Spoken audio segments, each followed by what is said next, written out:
Aynan sani omading bor ekan. Mana shunaqa holatda o'lib ketish, mana shunaqa holatda qamalib ketish, mana shunaqa holatda qanaqadir kasalxonaga tushib qolib, kalasiga o'tirib qolish yozilmagan ekan.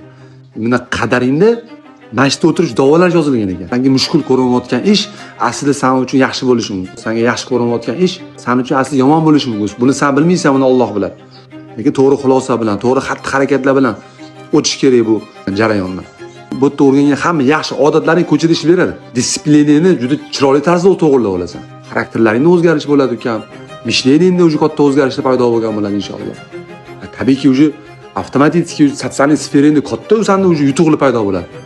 Mana shu narsalarga ozgina do'ppini qo'yib turib, mana yomon xayollar kelayotganda, mana bittaga sistemalar senga yoqmayotganda, buni o'ylab nima qilishing kerak. Xo'p, menga nima ziyon olib kelyapti? Shundan ziyon olib kelmayapti. Nabarot, meni prizmim ishlayapti. O'zayotgan soatim ham, minutim ham, sekundim ham mana shu tomonlarni ozgina tafakkur qilish kerak.